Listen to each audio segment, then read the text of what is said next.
muchas gracias por acompañarnos en esta tercera jornada, este tercer día del Congreso de Fertilidad Online. Estamos muy contentas, estamos orgullosas. Este equipo conformado con 5 mujeres que detrás de cámara están haciendo que todo esto sea posible, coordinando con ponentes, coordinando con expositores, también de todo el equipo audiovisual que nos está acompañando. Así que agradecemos a todas las personas, junto con las marcas también, que hacen posible que todo este evento esté aquí con nosotros. Hoy día tenemos a un tremendo expositor, a un ginecólogo que nos acompaña de la Clínica de la Mujer. Este ginecólogo viene a hablarnos de un tema muy relevante porque vamos a hablar de un tema específico de fertilidad. Nos va a exponer en su charla sobre el seguimiento folicular y la preparación endometrial, cuáles son los pasos claves en la fertilidad. Damos la bienvenida al doctor Óscar Espinosa, médico cirujano, especialista en obstetricia y ginecología, experto en reproducción humana. Bienvenido. Mientras se pone en pantalla, invitamos a todas las personas que están conectadas a través de YouTube, a través de Instagram, que nos hagan llegar sus preguntas, sus mensajes, sus saludos y nos cuenten también de dónde nos están escribiendo. Bienvenido, Óscar. Un honor tenerte hoy día domingo con nosotros. Muy agradecida de tu presencia. Estamos muy felices. Hola Marcela, gracias. Yo también, perdón, yo también estoy muy feliz de estar acá y de compartir con ustedes este espacio. Dicho sea de paso, un agradecimiento para todas ustedes y también para quienes están detrás de pantalla. Definitivamente hicieron un gran esfuerzo para que esto pudiera salir. Pero en fin, hoy domingo, gracias también a todas las personas que están conectadas a esta hora. Sí, muchas gracias a todos que nos acompañan. Nos han llegado mensajes de diferentes partes del mundo y hoy día, para aprovechar este espacio que es un tema muy relevante del que poco se conoce y por lo mismo del que muy poco se habla, invito a las personas a través del enlace de YouTube que están conectadas que dejen sus preguntas. Aprovechen esta oportunidad. Vale oro tener la oportunidad de poder hacer una pregunta y tener una respuesta de un médico como es Óscar Espinosa. Óscar, te doy la bienvenida aquí. Ya proyectas la presentación, creo que ya está lista. El espacio es tuyo y nuevamente muchas gracias por estar acá con nosotros y bienvenido aquí a todos los que se están sumando a ver tu exposición. Gracias Marcela de nuevo. Bueno, como habíamos comentado, el tema de hoy básicamente son 2 etapas claves en el proceso de la fertilización in vitro, son la estimulación ovárica y la preparación endometrial. Vamos a ver entonces, cuando ocurre un embarazo, cuando ocurre una gestación en condiciones normales, la unión del óvulo y del espermio habitualmente tiene lugar en la trompa de falopio. Desde ahí el embrión va creciendo, se va desarrollando y migra, avanza hasta la cavidad uterina, donde finalmente ocurre la implantación. Cuando nosotros hacemos una fertilización in vitro, ese proceso, la unión del óvulo y del espermio, es decir, la fertilización, el origen de un embrión, ocurre en el laboratorio, tanto a través de las técnicas convencionales de fertilización in vitro como a través de la inyección intracitoplasmática de espermios que conocemos como ICSI. Bueno, en ese proceso nosotros tenemos que lograr obtener óvulos y obtener espermios, gametos. Tenemos que lograr una fertilización exitosa.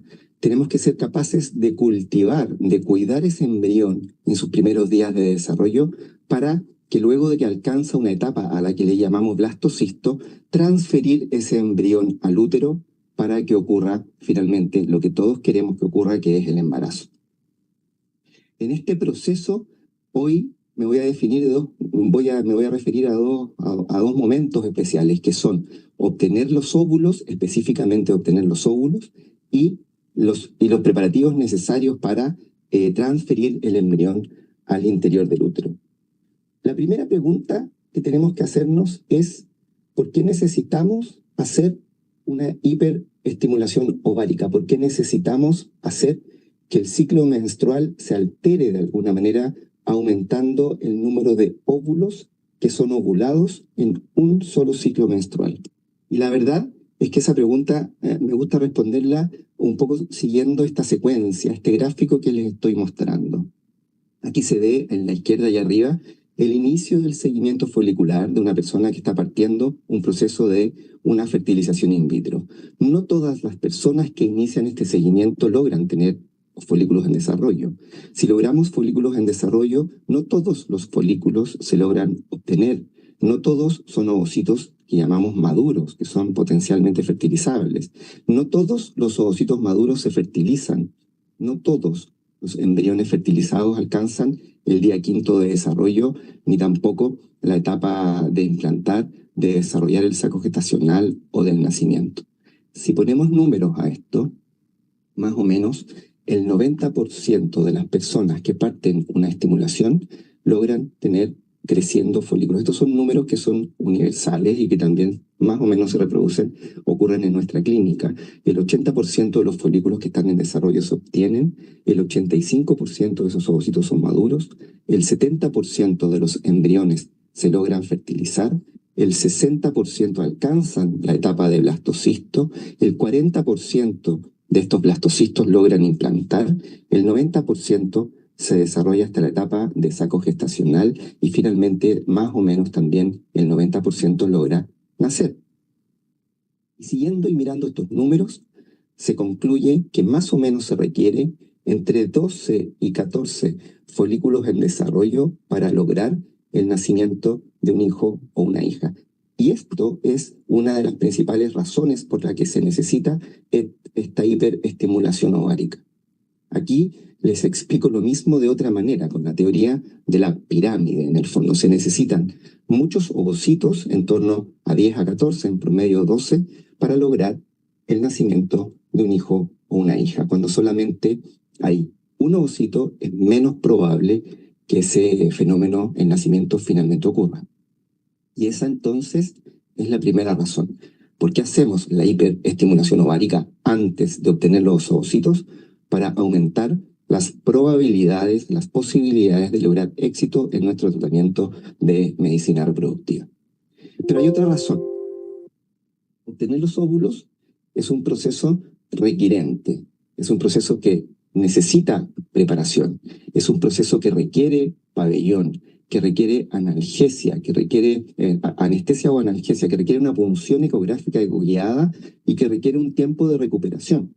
Es un proceso que no está exento de riesgos, son pocos, pero existen tanto los riesgos asociados al procedimiento de la aspiración folicular como los riesgos de la hiperestimulación ovárica. Afortunadamente, ambos riesgos hoy en día en general son mínimos, pero convengamos en que obtener un ovocito es más difícil que obtener un espermio.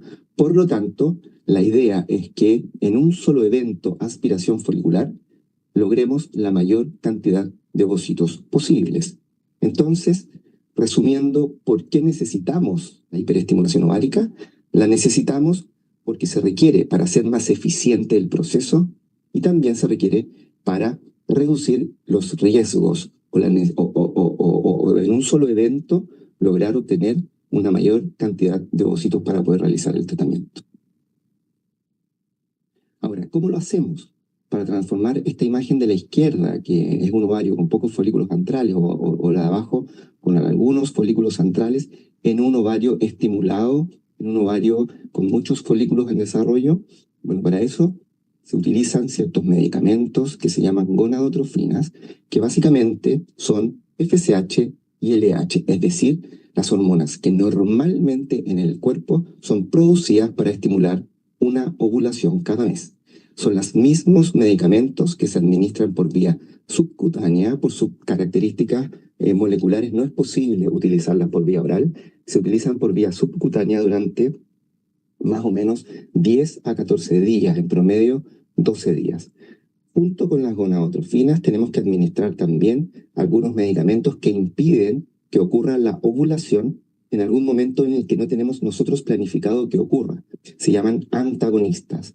Hasta hace algunos años se ocupaban habitualmente antagonistas también de administración subcutánea. Sin embargo, hoy día es cada vez más común utilizar medicamentos orales derivados de la progesterona que cumplen este rol de antagonizar la ovulación prematura o no planificada.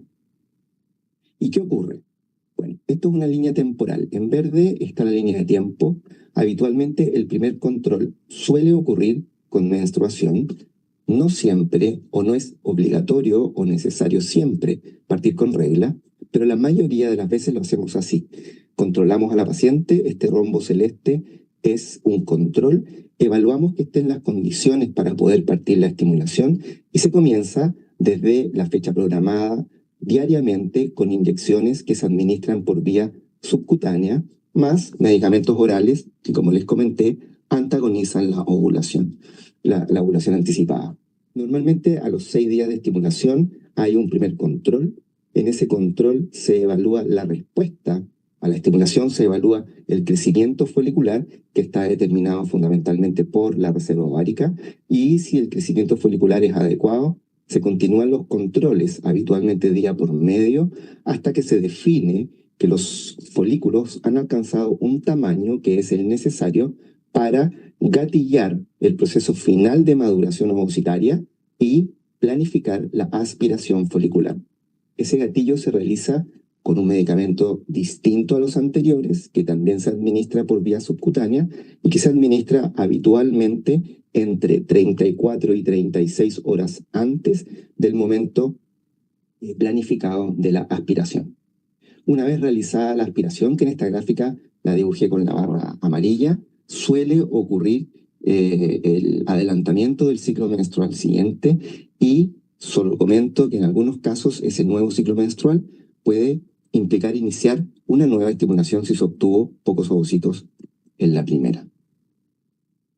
Entonces, la etapa de la estimulación ovárica es una etapa en la que se requieren controles frecuentes, es una etapa en la que se utilizan medicamentos diariamente, la mayoría de ellos subcutáneos, algunos también orales, y es una etapa en la que hay molestias. Normalmente las pacientes refieren molestias que tienen que ver con algunas molestias gastrointestinales, eventualmente dolor pélvico, mastalgia. Es una etapa en la que se generan, y esto es lo más importante, enormes expectativas respecto del proceso, y estas expectativas también vienen asociadas con dudas respecto de cómo está ocurriendo, cómo está respondiendo finalmente mi ovario, mi cuerpo a la estimulación.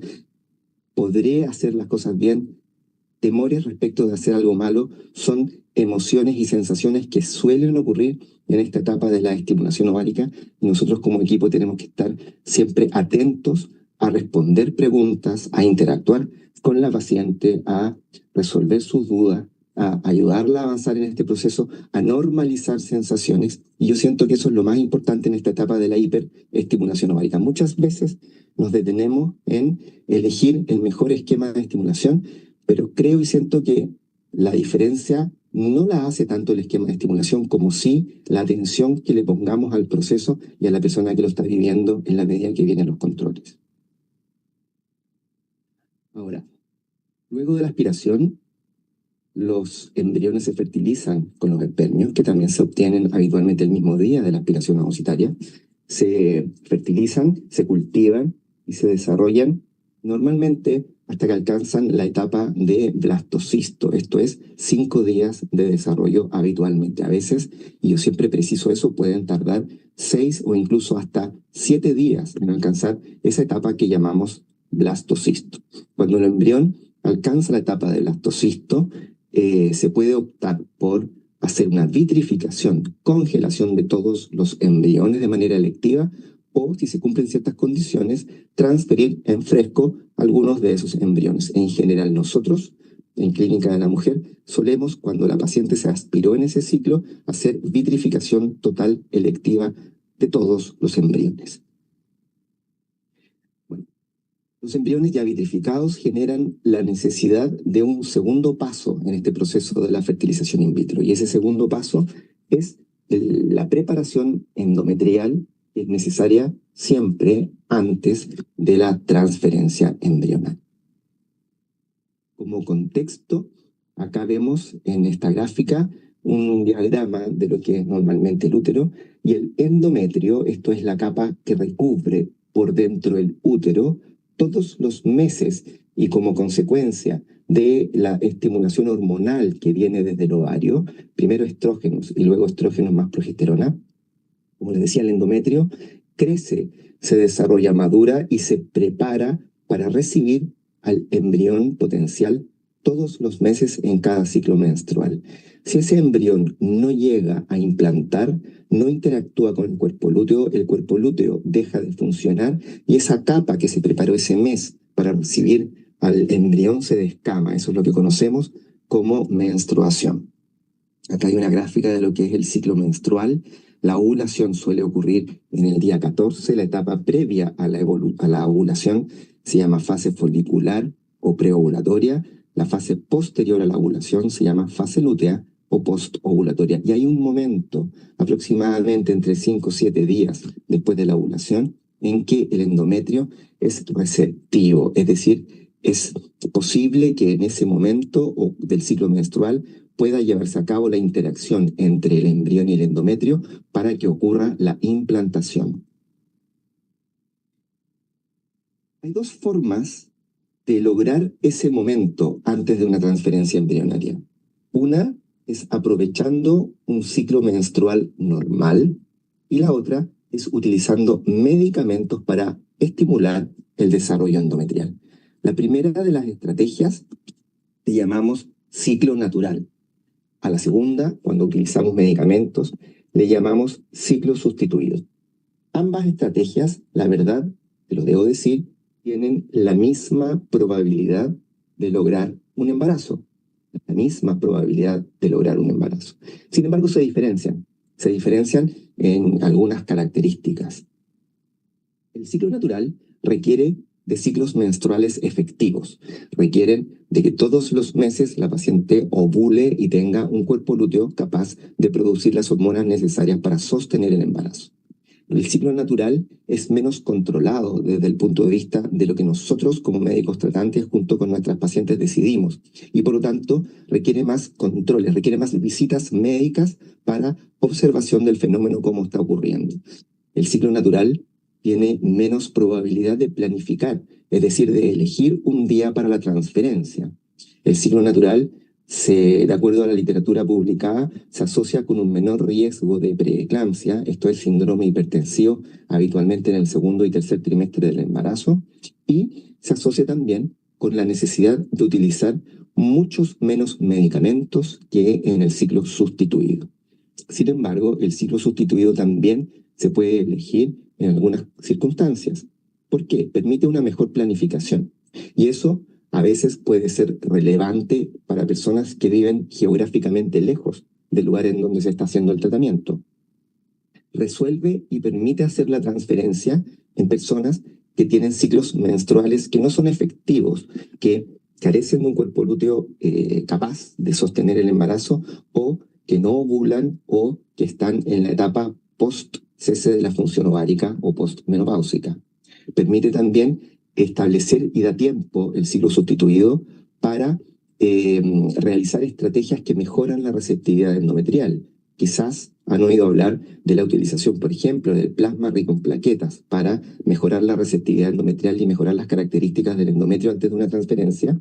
Y el ciclo sustituido, como no depende de la ovulación, sino que de cuando iniciamos ciertos medicamentos para planificar la transferencia, nos da más tiempo para poder ejecutar esas estrategias. Sin embargo, hay que decir, el ciclo sustituido requiere utilizar más medicamentos que el ciclo natural. En ambos, tanto en el ciclo natural como en el ciclo sustituido, se utilizan hormonas. Para el caso del ciclo natural, las hormonas que se utilizan son todas orales, me refiero a progestágenos que se suelen comenzar desde el día de la ovulación y en adelante. En el caso del ciclo sustituido, se ocupan primero estrógenos por vía oral y luego progestágenos. La combinación de los estrógenos y los progestágenos son los que permiten encontrar ese momento del desarrollo endometrial en que se hace receptivo para recibir al embrión. ¿Y qué herramientas tenemos nosotros para definir cuándo ocurre ese momento?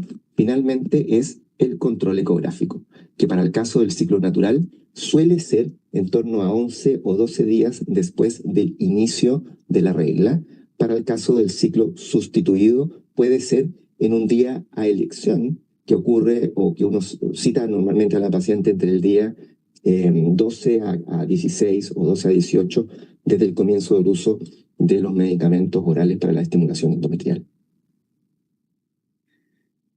En esta etapa, en la etapa de la transferencia, es tremendamente importante y quiero relevar el rol que tienen los hábitos saludables en esta preparación, la alimentación sana, los aspectos nutricionales que tienen que estar cubiertos también y la contención afectiva, porque esta, que es la etapa de la preparación endometrial, la transferencia embrionaria, es la etapa en la que probablemente más dudas, más temores, más eh, eh, eh,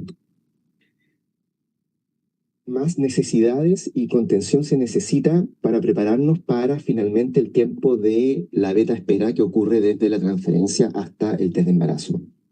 Por eso, y nuevamente, acá quiero comentar que se necesita estar en continua conexión con nuestra paciente, tanto en la etapa de la estimulación para la aspiración como en la etapa de la preparación para la transferencia y la post-transferencia embrionaria.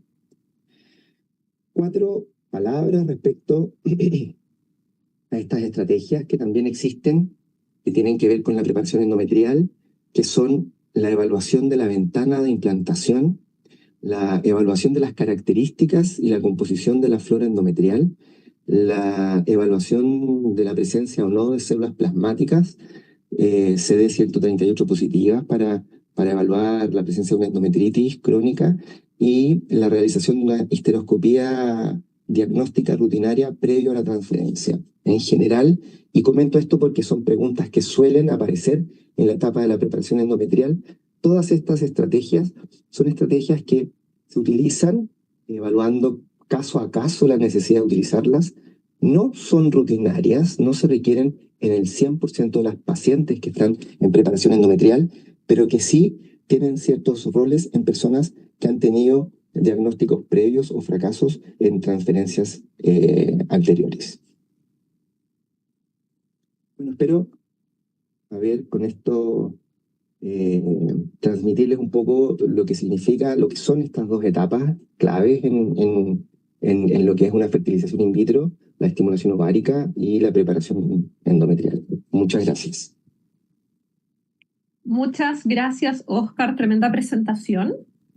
La verdad, yo creo que este es uno de los temas más relevantes y, por cierto, que genera más incertidumbre cuando ya estamos en la fecha y sería muy interesante también tener otras oportunidades de conversar. Antes de pasar a las preguntas que te quiero dejar, me gustaría, en pantalla van a mostrar una imagen de la clínica de la mujer, que es la clínica donde tú trabajas, donde las personas se pueden comunicar contigo. Y en esta clínica de la mujer la ventaja que tiene es que es un espacio donde se puede acercar uno no solamente a través del espacio consulta, también tienen un chatbox. No sé si ya se está viendo en pantalla el stand virtual.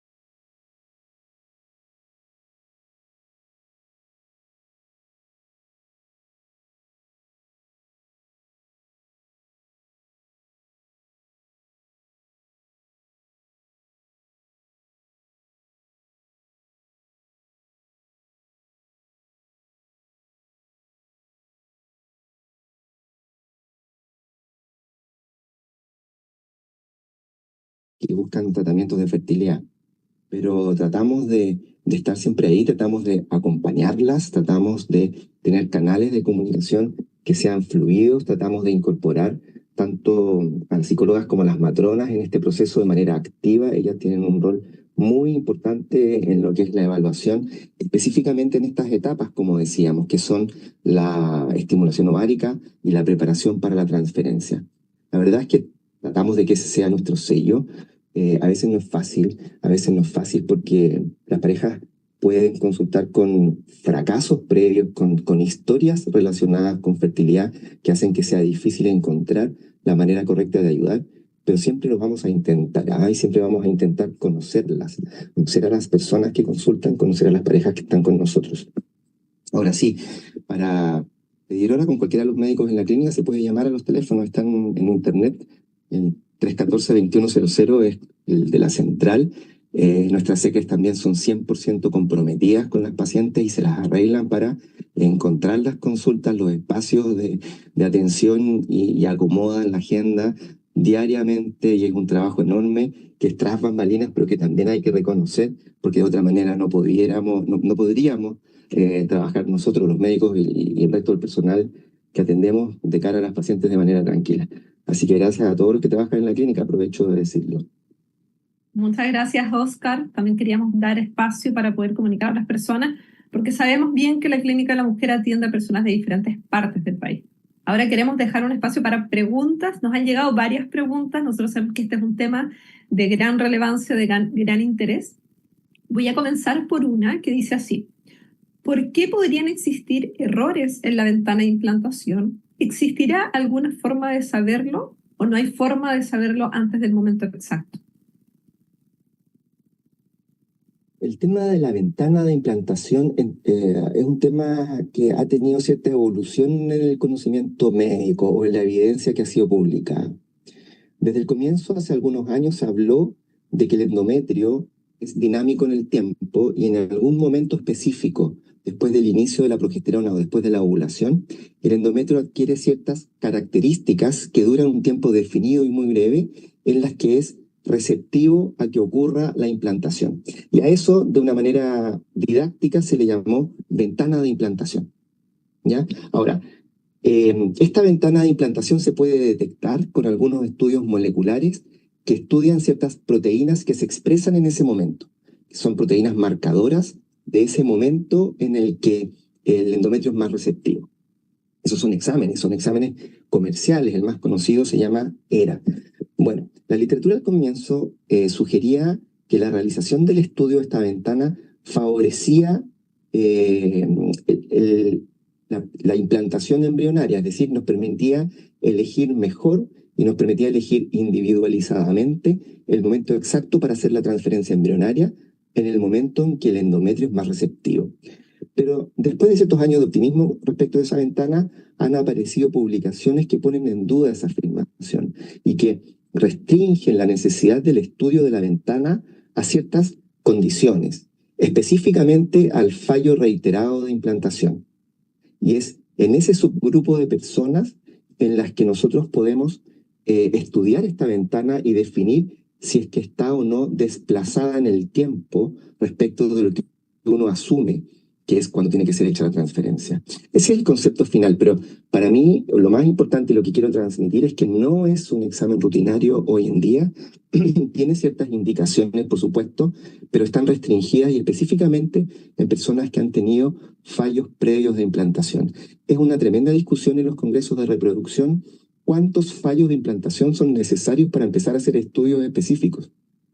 La verdad se sigue hablando mucho de eso, pero al menos 2 necesariamente. Es doloroso cada uno de esos fallos y a veces pasa que en la conversación con la paciente uno adelanta estudios como por ejemplo el de la ventana. Es razonable, pero tiene que venir acompañado de una conversación y de la decisión de conscientemente adelantar un estudio que pudiese no ser beneficioso, pero que sí nos confirma que estamos haciendo la transferencia embrionaria en el momento correcto. Perfecto. Bien, entiendo que es una herramienta que nos ofrece información, pero también existe un proceso por el cual accederlo. Bien sabemos que los procesos de fertilidad también son costosos y no solamente a nivel económico, sino que a nivel emocional y también a nivel de tiempo. Quiero seguir con la siguiente pregunta, que dice así: además de los medicamentos y el plasma rico en plaquetas, ¿qué otras estrategias se pueden implementar para mejorar la receptividad endometrial? Es una muy buena pregunta, en el sentido de que yo siempre la respondo diciendo que todo lo que se puede hacer para mejorar la ventana de implantación hay que hacerlo. Y cierto, existe el plasma rico en plaquetas que busca engrosar el endometrio cuando éste no ha logrado un buen grosor, aumentar la dosis de las hormonas. Pero nos preocupamos de intervenciones que son muy medicalizadas y dejamos al lado, detrás, otras que para mi gusto son igual o más importantes, pero que son difíciles a veces, como por ejemplo tener hábitos saludables, como por ejemplo dormir bien, como por ejemplo reducir el estrés, el nivel de cortisol, como por ejemplo agregar acupuntura en este proceso, una nutrición sana, balanceada, acorde con la dinámica de la preparación endometrial, obviamente evitar hábitos nocivos como el tabaco, el consumo de sustancias. Todo ese tipo de estrategias para mi gusto son claves y son importantes cuando queremos optimizar las condiciones necesarias para la transferencia. Y a veces uno les dedica poco tiempo, o a veces uno no les pone la atención que requiere, y uno se preocupa más de administrar plasma y no de compensar de manera integral las demás variables. Yo personalmente creo que todas son importantes, a todas hay que ponerles atención, y solo cuando están todas logramos finalmente nuestro objetivo. Qué interesante como mencionas el mejorar tanto el estilo de vida como la calidad de vida para enfrentarnos a este proceso, porque muchas veces pilares trascendentales nosotros los postergamos a una última prioridad. Partiste mencionando el descanso, el dormir bien, y acá es importante reforzar que no es cumplir con horas de sueño, es lograr un sueño que sea reparador, que nos ayude al día siguiente a sentir vitalidad, porque hay mucha automedicación o mucha medicación con respecto a pastillas para dormir. Sin embargo, el cuerpo durante la noche genera un cambio biológico importante, la liberación de la melatonina tiene un rol protagónico, es la hormona más antiinflamatoria del cuerpo, y claramente dentro del proceso de la preparación endometrial, tener una buena producción de melatonina también es importante en este proceso. ¿Nos podrías referir algo al respecto? Sí.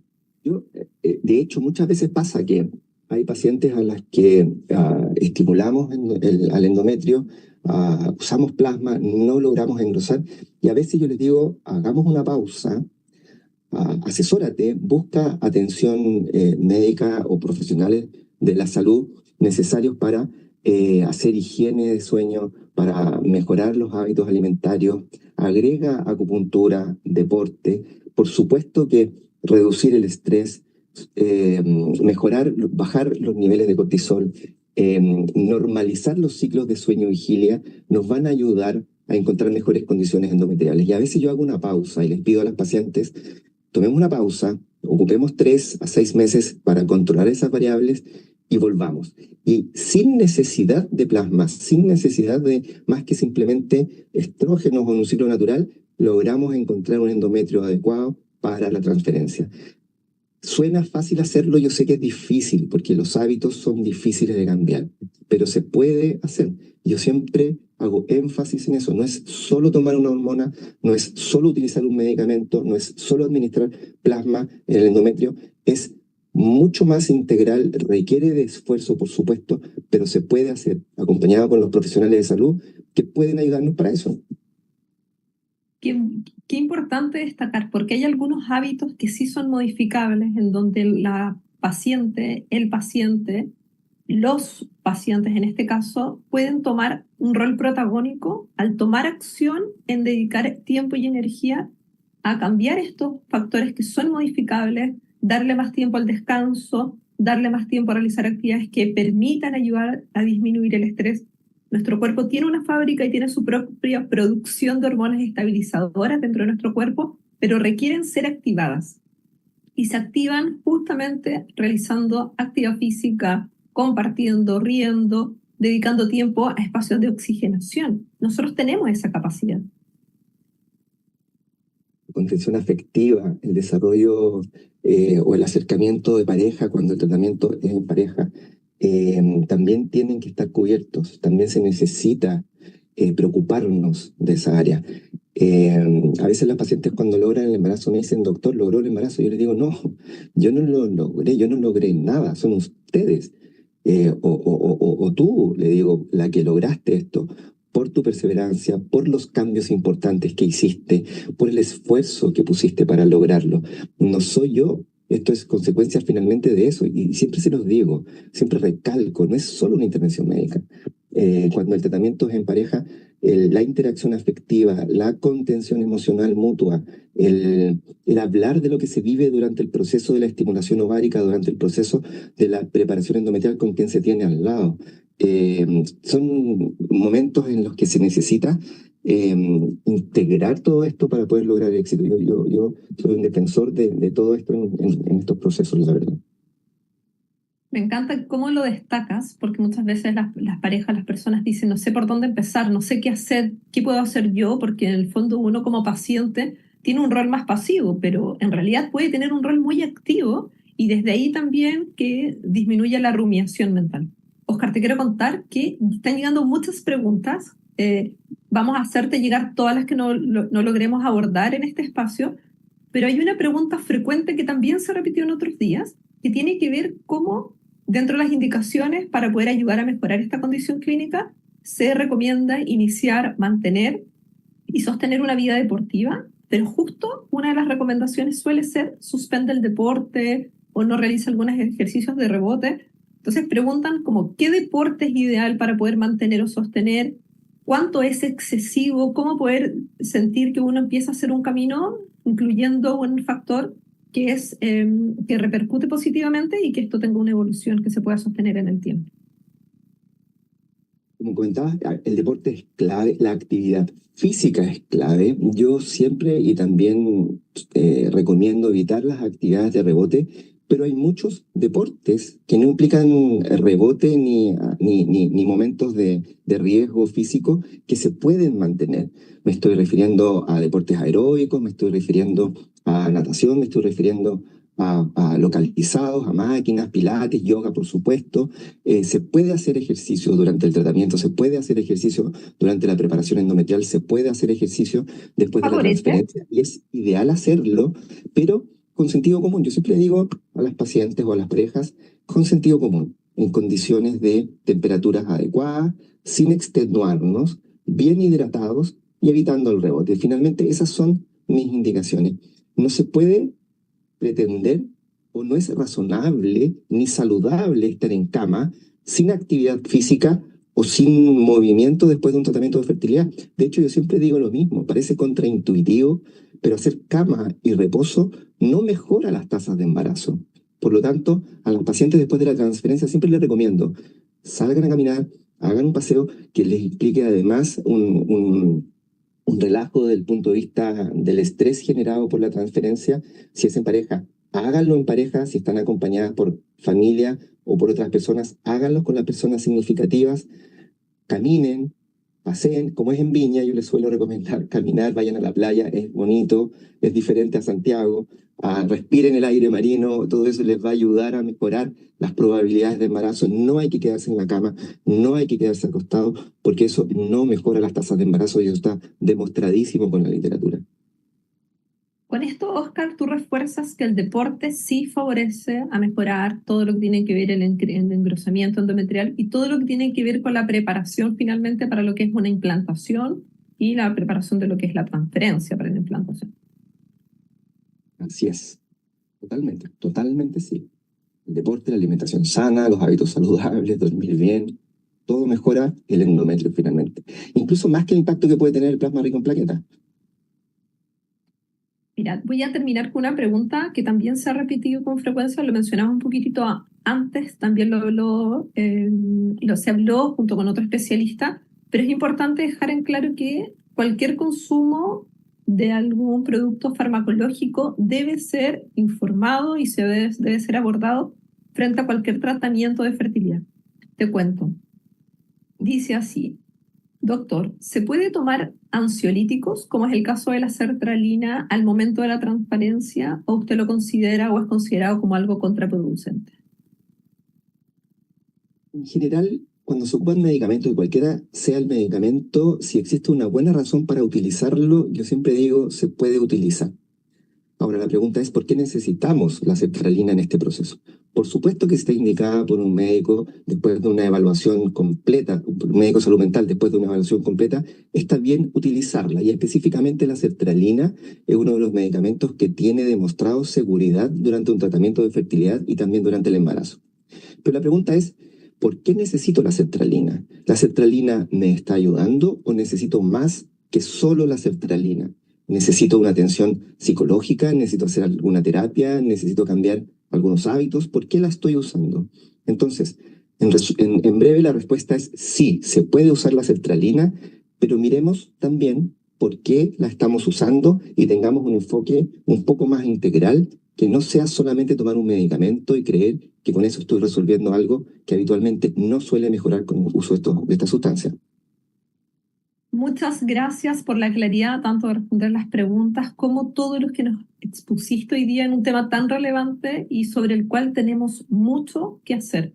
No seamos pacientes pasivos, podemos tomar acción desde el momento en que tomamos la decisión de iniciar un proceso de fertilidad, sea de forma natural o asistida. Muchas gracias a Óscar Espinosa, médico de la Clínica de la Mujer, y damos espacio también a que pueda volver a recuperar su vida hoy día que nos acompaña día domingo. Muchas gracias por tu participación. Te dejo en plena libertad, realmente muy felices de haber contado con tu presentación y todo el espacio que nos brindaste. Muchas gracias Marcela, a ustedes, a todo el equipo que está trabajando para esto. Les agradezco el esfuerzo y el espacio que dan también. Esto contribuye definitivamente a mejorar la información y el acceso de la salud reproductiva, de la fertilidad en Chile. Muchas gracias a ustedes y específicamente Marcela, a ti también.